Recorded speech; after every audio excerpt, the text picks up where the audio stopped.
E, por falar em insônia, eu fui estudar para conversar com você. Olha só. E vi que existem alguns tipos de insônia, Sim, não é sim, isso, sim. Anderson? Tem aquela que a pessoa tem dificuldade de dormir, tem a outra que a pessoa até dorme, mas acorda de Isso. madrugada.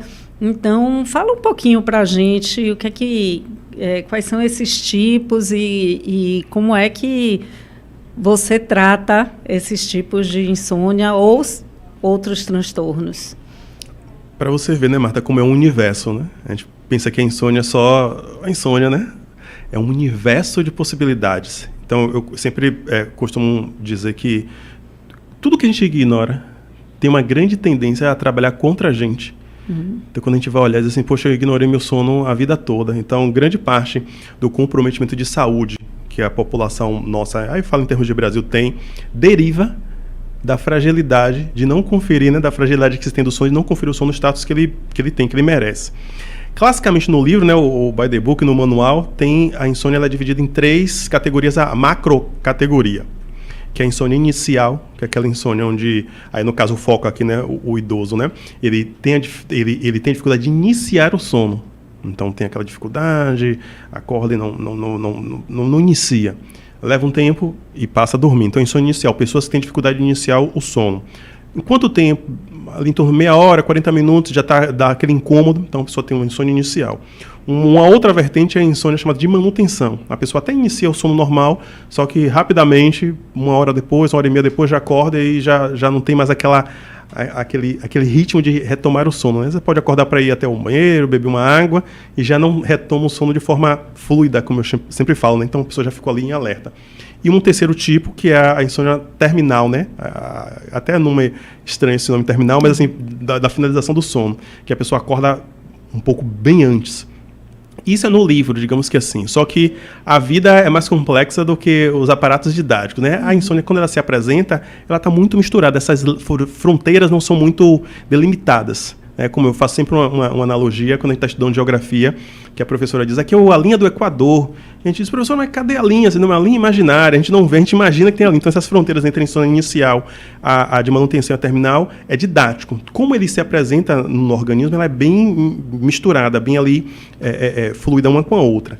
Entretanto, existe a classificação internacional dos transtornos de sono, que é um consenso internacional científico, ou seja, já se reuniu e já foi catalogado mais de 50, mais de 60, mais de 70 tipos de insônia que acomete, né? São 6 grandes grupos que se desdobram, né, em diversas manifestações. Então, insônia é um universo de possibilidade, com seu próprio CID, é o G47, então é uma doença por si própria e também um sintoma de outras doenças.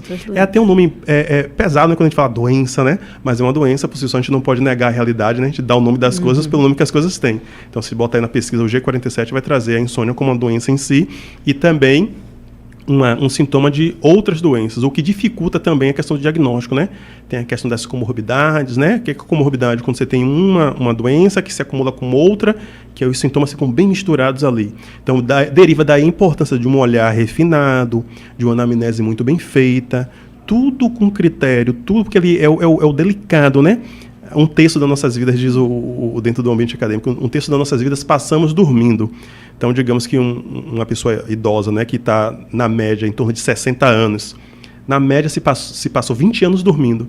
Então, imagine 20 anos, 24 horas ali dormindo, ou seja, tamanha importância que o organismo tem, esse estado do sono, conferiu. Conclusão, tudo isso é importante a família olhar.